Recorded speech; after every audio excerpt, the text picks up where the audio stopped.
welcome back.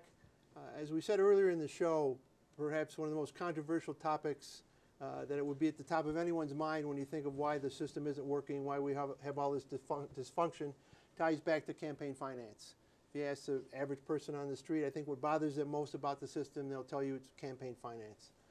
So we're going to start a two-part conversation today. The first part is going to be to examine kind of how we got here, what the main problems are, and then in the second part come back and talk about some solution sets. One of the things we always want to do on None of the Above is present solutions and options to hopefully deal with these situations.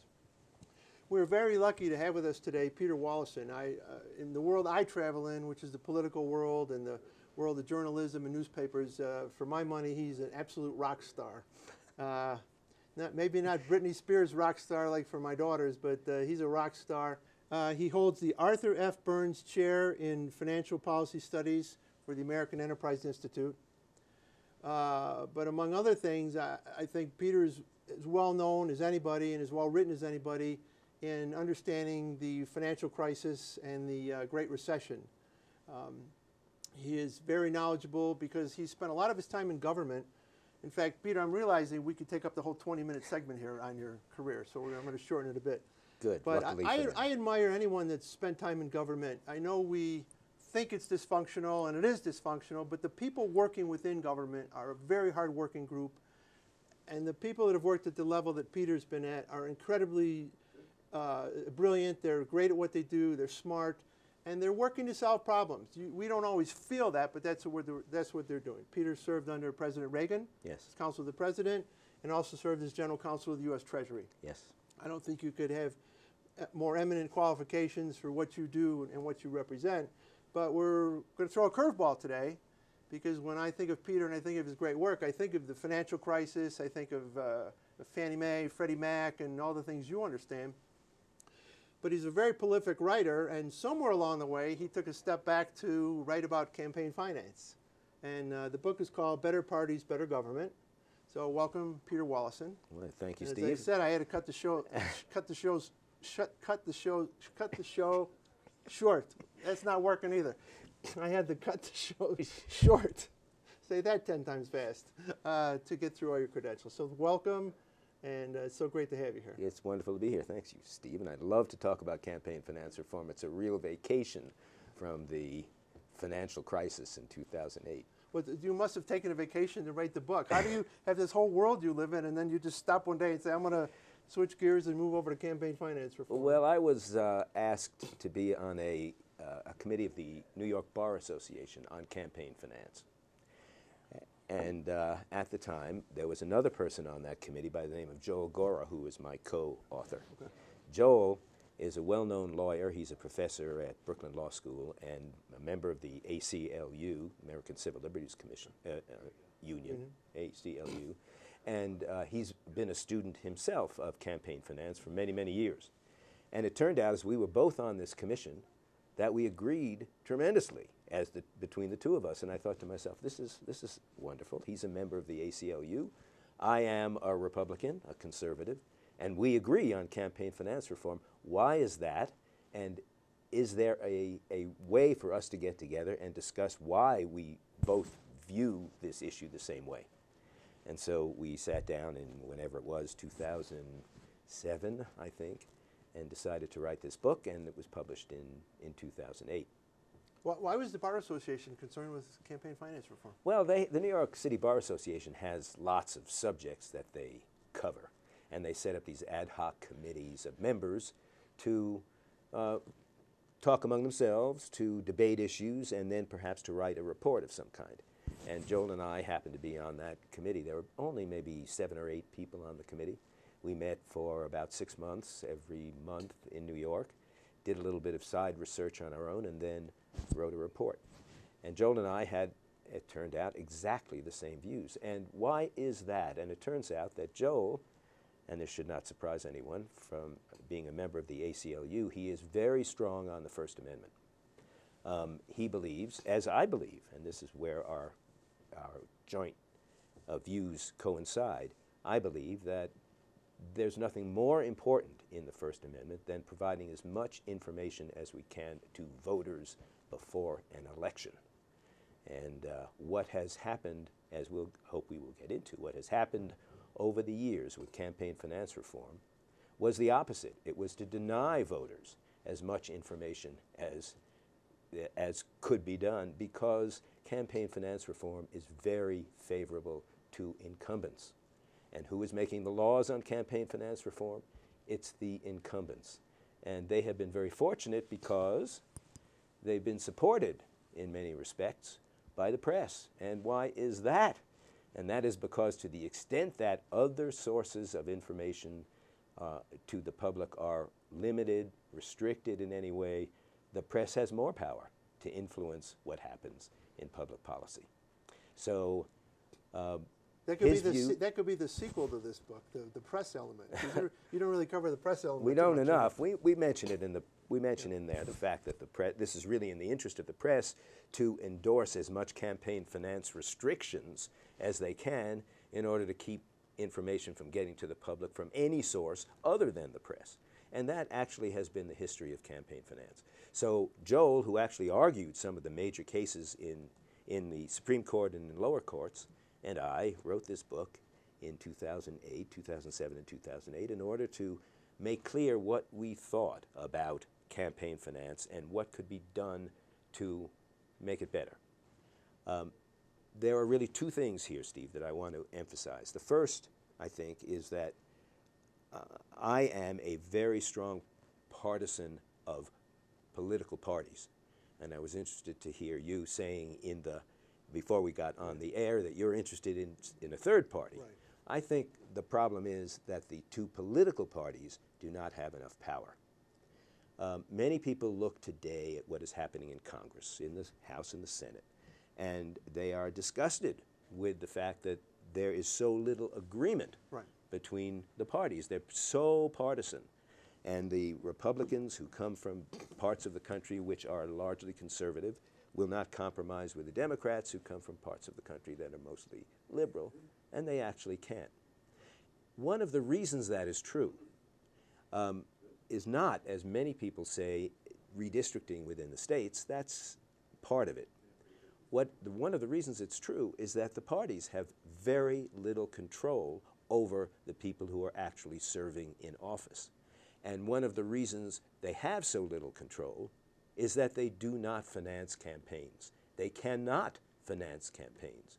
I would say that every one of your listeners would be surprised to learn that the political parties cannot finance the candidacies of their candidates, that the candidates have to raise the money themselves.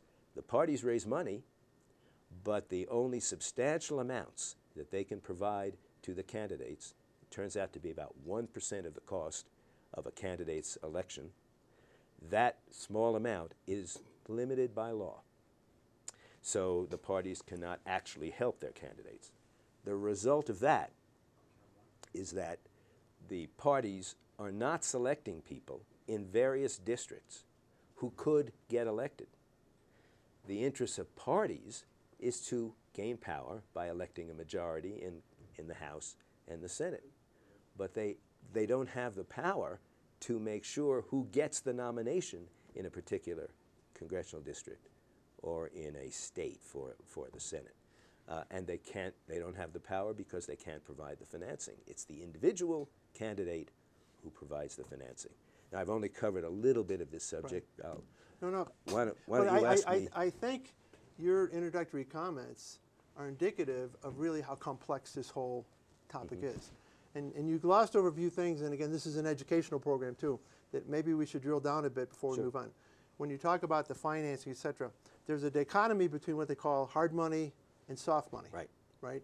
And the parties are on the soft money side. No. Or they're on the hard money side. Hard money. Okay, so why don't we walk through that? Okay. The hard money versus soft money, and where the players fall on that side of either side of that line. The candidates themselves and the parties are limited to accepting and using only hard money. Okay, which again is? And that is, it's an individual restriction. You cannot give more than $2,400. I think that's the amount now. It's adjusted for inflation, and I think the number is now about $2,400 to any candidate. And you are limited in the amount that you can give to hard money that you can give to a political party or to a political committee of the party. Okay. Those numbers change almost daily because they're all adjusted for inflation, but they are small. In any event, though, the parties and the candidates are the only ones that can use, that are limited to hard money, and they can only use that hard money. The soft money, what you're referring to, are unlimited contributions that can be made to political action committees of various kinds, 527s, super PACs, various organizations under the Internal Revenue Code or under state laws that are permitted to solicit funds, sometimes disclosing who their donors are, sometimes not, but in unlimited amounts and not limited to the $2,400 for each. Right, and these limits, this hard money, that's the money that's used to basically say, vote for Joe, vote for Carol, vote for somebody. The actual, I want your vote expenditures. Yes. The soft money side is a little soft in how you can, but that's not targeted towards the candidate. It's more of an issue-based or get out the vote or things like that. It's not tied to vote for me. That's right. In fact, the only distinction between hard money and soft money is that hard money is the only money that can be used to say vote for Joe Smith. Right. And if you say vote for Joe Smith, then it has to be said only with hard money. Which is the limited sources of, as you said, an individual can give so much, a PAC could give so much. So there's limitations on the amount of money that can be given for on the hard money side, basically little, if any, limitations on the soft money side. That's right. And so that represents a tremendous difference for parties as a group and these outside organizations that are like 527s and super PACs and so forth, who have much more money than the party. But even within the restrictions that the party has in financing its candidates, it is limited to a small amount of hard money that it can actually give to its candidates. A candidate for Congress, for example, can get only $5,000 from the Republican Party if he's running as a Republican, or the Democratic Party, $5,000. Direct contribution. Then there is something called coordinated money. That is, the party and the candidate can coordinate what they do, and that's something like $42,000. That amounts to about 1% of what it costs to run for Congress. So again, and we're going to get to the solutions at the end, but where you agreed with your co-author is that the parties need to be able to have more of a say, more involvement in this. And right now, they're limited to the hard money side, and on the hard money side, they're greatly limited to even that level of participation. That's right. So they're narrowed. They're put in this little tiny box in terms of what they can do. And why is that? And this is the thing that the book stresses so much. Why are the parties limited? Why did Congress, when it developed campaign finance law, why did it limit that? And the answer is, it's very helpful to incumbents. And when you think about it, of course, it becomes obvious. And that is, an incumbent has a myriad ways that he or she can introduce himself to his constituency. He has a franking privilege. He gets on television, on the local news all the time whenever he makes a statement of some kind. He goes around the district for the 2 years that he is, after he's been elected until the next election, to all of the county fairs and bar mitzvahs and other events that occur in his district, and he becomes very well known. There's name recognition for the person who's the incumbent. What about the challenger? Where does he get the money? That's the problem. Right. And what Congress knew when it established the campaign finance laws was that if the candidates themselves had to raise all the money, then it was going to be much easier for the incumbent to raise the money. He's already well known. He already has introduced himself to all of the interests who would be interested in his vote. He's known to people in the district, and they might be contributors also. But the challenger, how does he start out?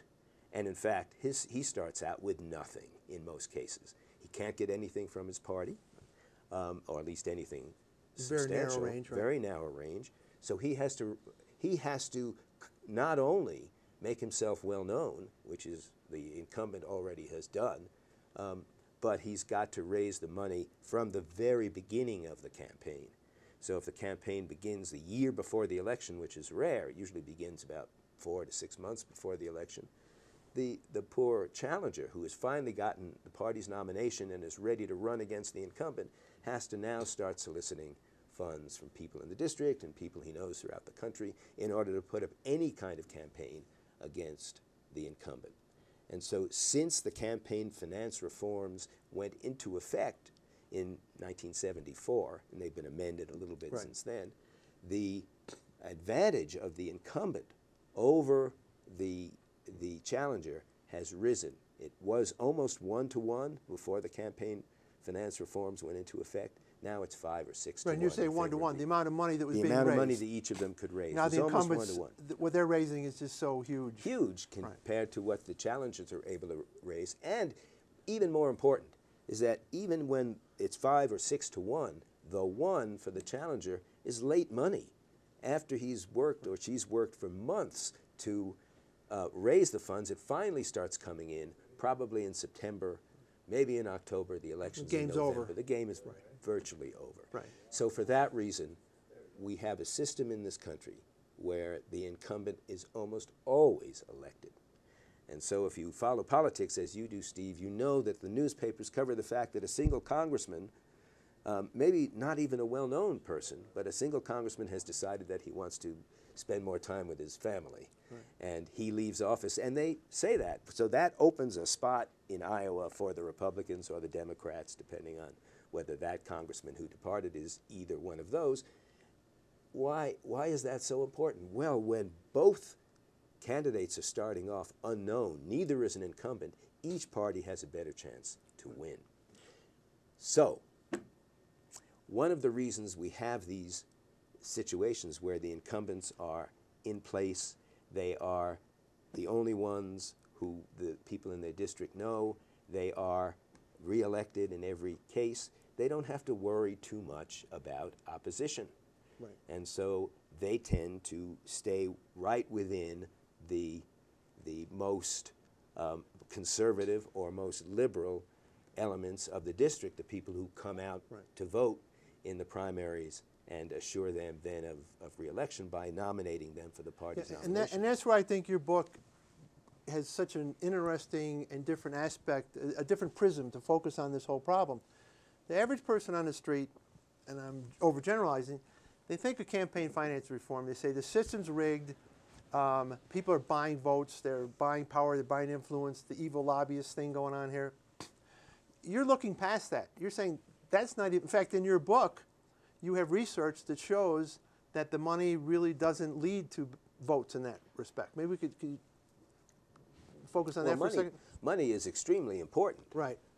But it's not showing up in the outcome of the voting that the candidates are making when they're elected. Well, it actually shows up a little bit. What it shows, but not to the extent that the average person is outraged, thinking that That's right. the money is yielding the voting results, as opposed to you said it's yielding the incumbency protection results. Protection. Right. That's right. The voting results are really a much different thing. Right. And people are outraged because what the press says is that, well, Congressman X received such and such contributions from the oil industry. And sure enough, he's voting in the way that the oil industry would want. Well, they never present the opposite point of view, which is the reason he's getting the money from the oil industry is that he has come into office voting in favor of the oil industry, and so they're supporting someone who supports their positions. There's absolutely nothing wrong with that.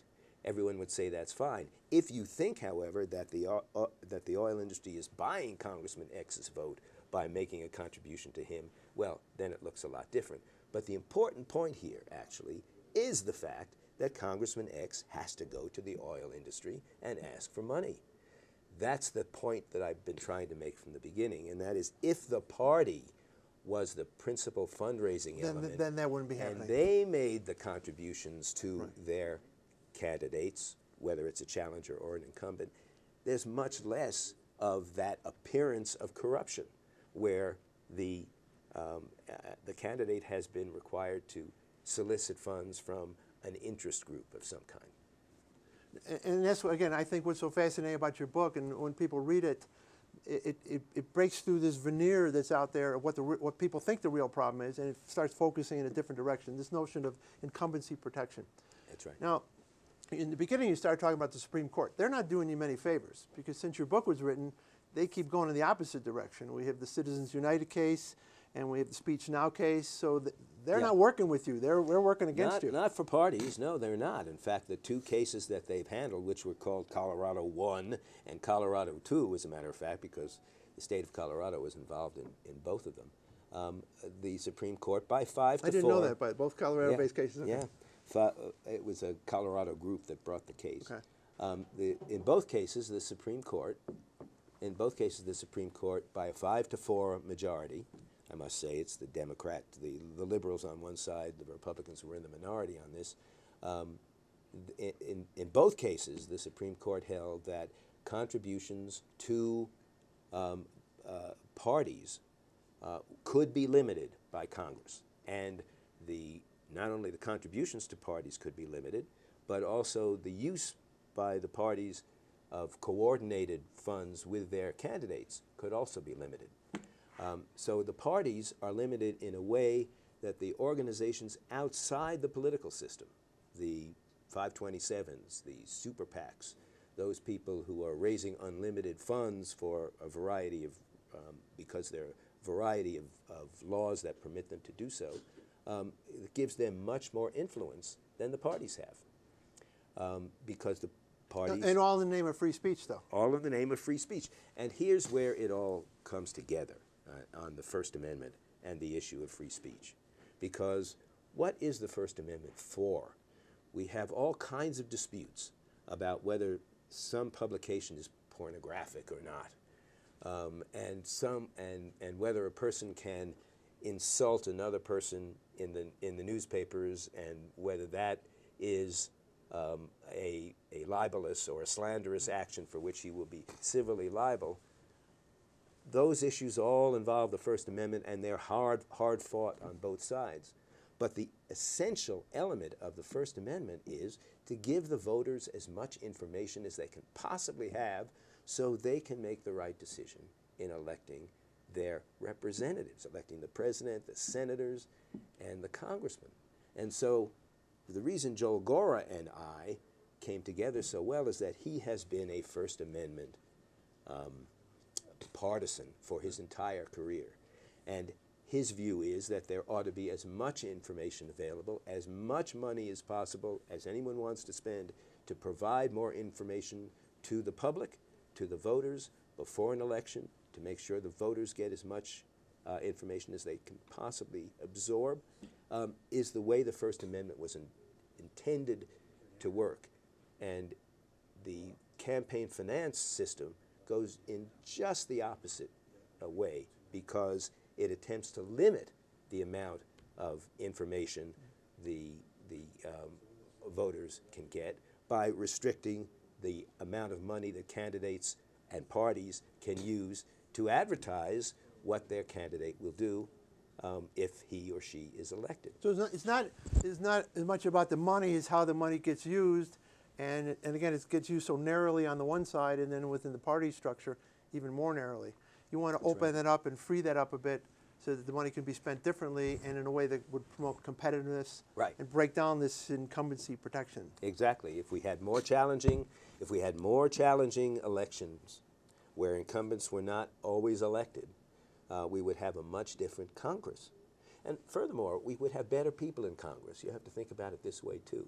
A whole lot of people who are really high-quality people. They are successful in their businesses. They are successful lawyers and doctors and people in the media and so forth. They don't want to be in politics because they know what that means is they have to go to everyone they know and beg for money in order to put on any kind of acceptable campaign against an incumbent. Very hard to do. Whereas if the parties were there to finance people, many people who are otherwise reluctant to enter the political system, who are very high quality and very intelligent people, would be willing to do it because the party will stand behind them, provide them with the money to run a good campaign. And I think at the end of the day, that's probably the most frustrating thing for the average citizen to say, this is the only choice I get. I only have a choice between A or B, and Right. I don't like A or B. Right. In fact, I want none of the above. All right. Well, anyway, this has been a very good start to our conversation. You see how fast time flies when we're Is it all having a over chat. already? All over already for the first segment. We're going to have to turn this into 10 segments. I was going to do 5, but it's really 10. 10 segments. So we'll break here, and then we'll regroup and come back with segment 2 in another show. Okay. Thank you. Good. Thank you.